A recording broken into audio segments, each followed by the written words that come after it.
This story is about a relationship that started with perfection. A man who sent flowers. A man who texted good morning first. A man who said, "You are special."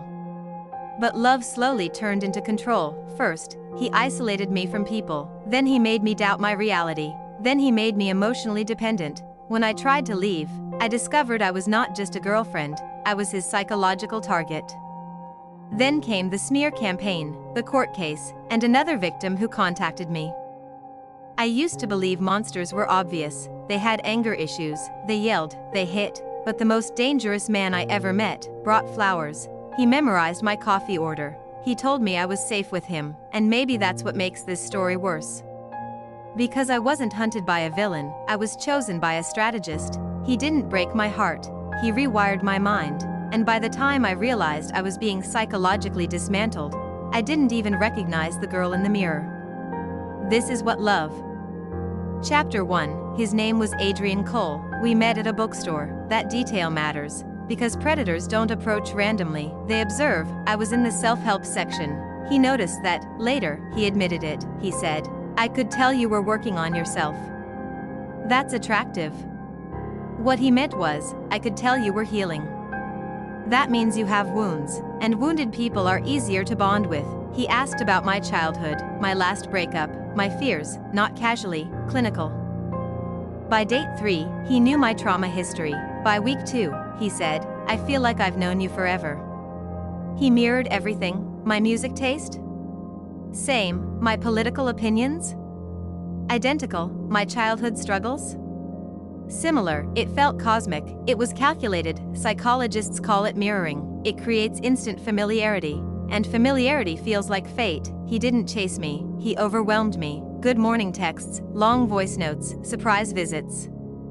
Weekend getaways, constant dopamine, constant validation. Constant presence. My brain got addicted before my logic could intervene. The first red flag wasn't red, it was gray. He said, "I just don't trust your best friend.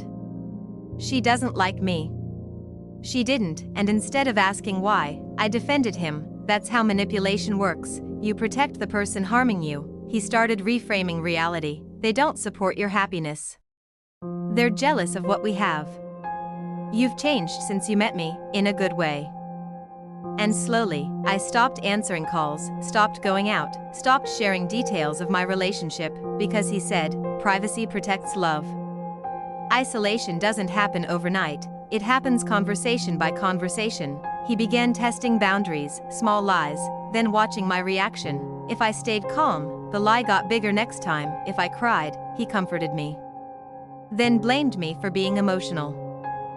It created confusion, and confusion creates dependency. Because when someone destabilizes you, you look to them for stability. That's the trick. He wasn't just my boyfriend, he became my emotional regulator, my therapist, my critic, my savior, and my destroyer, all in one person. One night I confronted him about flirting with a coworker. He didn't deny it, he laughed, "You're insecure." The next day, he acted distant. When I asked why, he said, "I can't be with someone who doesn't trust me." Suddenly I was apologizing for catching him. He rewrote events in real time. If he yelled, I never yelled. If he insulted me, you misunderstood. If he disappeared for hours, I told you I'd be busy. Even when he didn't, I started keeping screenshots, notes, dates, because my memory felt unreliable. And that's when it hit me. I wasn't in a relationship, I was in a psychological war. The abuse wasn't constant, that's what made it addictive. After every cruel phase, came reward, passion, affection. Intensity. He'd cry and say, "I'm broken. But you're the only one who understands me." And I believed I was special, not realizing I was being trauma bonded. Pain relief, pain relief, pain relief. That cycle changes brain chemistry. It's the same pattern used in gambling addiction. You chase the high, even when it's destroying you. Month 9, he had my passwords, my schedule, my location. He called it transparency, I called it love, until one night. He accused me of cheating with zero evidence. His voice changed, cold and detached. He stood too close, hit the wall beside my head. Not me, never me. Because physical bruises are evidence, psychological bruises aren't. And that's when I realized, he wasn't L. He wasn't losing control, he was demonstrating it. The moment clarity comes, it's terrifying, because you realize, this person knows your fears, your weaknesses, your triggers, and they've used all of them. Leaving isn't dramatic, it's quiet. I packed at 3 a.m., heart racing, hands shaking. He was asleep, peaceful, like he hadn't been dismantling me for a year. I didn't leave a note. I left silence, blocked, changed numbers, moved apartments, started therapy. 3 weeks later, an email, subject, I'm in therapy. Long apology, self-awareness, promises, growth. It sounded perfect, too perfect. Because narcissists don't chase you with anger, they chase you with hope. I didn't respond, and that's when the smear campaign began. Mutual friends stopped talking to me. Rumors spread. Apparently I was unstable, abusive, crazy. That's the final move, destroy your reputation so you question your own story. Healing wasn't empowering, it was humiliating. Admitting I was manipulated, admitting I ignored red flags, admitting I stayed. But here's what nobody tells you. Love bombing doesn't mean you're weak, it means you're empathetic. And empathy is exploitable. He didn't ruin me, he revealed the parts of me that needed boundaries. And the most terrifying truth, he's probably doing it to someone else right now, smiling, texting good morning at 7:03 a.m. If someone moves too fast, ask yourself why. If someone isolates you, ask yourself who benefits. If someone makes you question your reality, pause, because love feels safe, manipulation feels intense, and intensity is not intimacy. I survived being love-bombed, but survival is not the same as untouched, and if this story sounds familiar, you're not crazy, you were conditioned, and conditioning can be broken. I thought leaving him was the hard part. I was wrong. Leaving was easy. Surviving his ego was the real nightmare, because men like Adrian don't lose, they reposition. They don't chase you with love, they hunt you with reputation, and when they can't control you, they control the story about you. I blocked his number, but I forgot one thing, you can block a person, you can't block obsession. Part 2. It started quietly. A mutual friend stopped replying, then another, then my coworker asked, "Are you okay? I heard you went through something." Intense. That word, intense, that was his favorite word. I found out he was telling people I was unstable, that I had anger issues, that I imagined things. He weaponized my therapy, told people I had abandonment trauma. He didn't deny hurting me, he reframed it. I tried to help her. That's the genius of a narcissist. They don't destroy you loudly, they destroy you credibly. Then came the unknown numbers. Blocked, another number, blocked, fake Instagram accounts watching my stories, LinkedIn profile views at 2 a.m. One night, I got flowers delivered, no card. Just white lilies, funeral flowers. That wasn't romance, that was symbolism. I wasn't being missed, I was being monitored, and the scariest part, he never threatened me, because smart manipulators never create evidence, they create paranoia. 3 months after I left, I saw him, outside my gym, leaning against his car, calm, smiling, like coincidence was believable. He said, "I just want closure." Closure is a trap, closure is proximity, proximity is access. I said nothing, walked inside. My hands were shaking so hard I couldn't type my gym code. He wasn't trying to win me back, he was trying to prove he could still reach me. Control isn't about possession, it's about impact. The emails turned darker, not angry, calculated. You're telling people lies. You're ruining my reputation. I won't let you destroy me. Projection, everything he accused me of, he was doing. Then one night my car alarm went off at 3:17 a.m. I looked outside, no one there. Next morning, my tires weren't slashed, they were slightly deflated, just enough to make me question it. That's psychological warfare, make the victim doubt reality, again. I filed a police report. They asked, "Has he physically harmed you?" "No." "Has he directly threatened you?" "No." "Do you have proof he damaged your car?" "No." That's when I understood something terrifying. The law protects against violence, not psychological terror, but I kept documenting dates, screenshots, IP logs, witness statements, because narcissists don't expect resistance.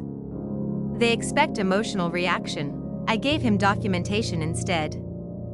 One mistake, that's all it takes. A fake account messaged me, but it used a nickname only he knew. Proof. Finally, I hired a lawyer, sent a cease and desist. That's when he snapped, not physically, digitally. He sent a 12-page email, blaming me, threatening to sue, claiming defamation. But inside that email was rage, unfiltered, and rage makes narcissists careless. We filed for a restraining order. Court day came. He looked composed, suit, calm posture, slight smile. If you didn't know the story, you'd think he was the victim, but this time, I had evidence. And evidence doesn't care about charm. When the judge read the pattern aloud, repeated contact, digital harassment, unwanted surveillance, his jaw tightened, for the first time. He wasn't controlling the narrative, he wasn't the smartest person in the room, he wasn't special, he was documented. The restraining order was granted, temporary, but real, and for men like him, public consequences are worse than prison. Because their identity is reputation, and reputation cracked that day. People think revenge is destruction. It's not. It's indifference. 6 months later, I wasn't checking my mirrors anymore, wasn't scanning parking lots, wasn't jumping at notifications. He tried once more. A mutual friend said, "He still talks about you." Of course he does, because narcissists don't lose supply, they lose access, and that feels like death to them. But here's the twist, he didn't destroy me. He trained me. I learned boundaries, pattern recognition, emotional discipline, and the most dangerous thing to a manipulato is a former victim who understands the game. If someone can't control you, they will try to control how others see you. If someone loses access to you, they may try to invade your peace, and if someone's ego is built on power, your freedom will feel like betrayal. But here's the truth, silence is powers, documentation is power, healing is power, and the greatest revenge is become. I thought the story ended in the courtroom. I was wrong, because monsters don't retire, they just change targets, and sometimes, they return indirectly, through someone else's pain. Part 3, her name was Emily. She messaged me on Instagram. I almost didn't reply, but her first line was, "Did you date Adrian Cole?" My stomach tightened. I said yes. She wrote back after 5 minutes, typing, stopping, typing again, then she sent, "I think I'm with him now." Cold feeling, not anger, recognition, because trauma has a signature. She told me everything, the flowers, the good morning texts, the intense connection, the "you're not like other girls" speech, the isolation from friends, the jealousy disguised as protection, the emotional dependency. It was my story, copied. And I realized something horrifying. I was not special, I was the prototype. I didn't speak badly about him. I sent her one message, just one, read this carefully. "I am not trying to destroy your relationship, I survived him. That's all. If he starts isolating you from people who love you, be careful." She replied, "He said you were unstable." Of course he did. Narcissists rewrite history before the next relationship begins. 2 weeks later she called me. Her voice was shaking. She said, "He got angry last night. He said I was talking to my ex, I wasn't." Silence, then she whispered, "He stood too close to me again." That sentence, that exact sentence, my body remembered it. Fear doesn't need translation. I didn't tell her to leave him, I told her something more dangerous. Don't fight him emotionally, document everything, save messages, trust actions, not words. Because narcissistic abuse is not about one event, it is about pattern creation. 3 days later, Adrian emailed me, short, cold, professional, "You are poisoning my relationships, stay out of my life." No apology, no reflection, just blame. I didn't reply. Indifference is the final boundary. 1 month later, Emily disappeared from his social media. Then she contacted me again. She said, "I left." I asked if she was safe. She said yes. Then she wrote something I will never forget. "He cried when I left, but I felt nothing." That is how trauma bonds break, not with anger, with emotional silence. Final arc, the dark reality. I sometimes think about Adrian, not with hate, not with love, with clinical understanding. People like him are not born monsters. They are formed by control. If someone rushes love, watch how they react to boundaries. If someone isolates you, ask who benefits. If someone needs you emotionally but not socially, be careful, Because the darkest manipulation is not violence, it is dependency engineering. I survived love bombing, but survival is not the same as freedom, and sometimes, the real victory is simply this: walking away without looking back.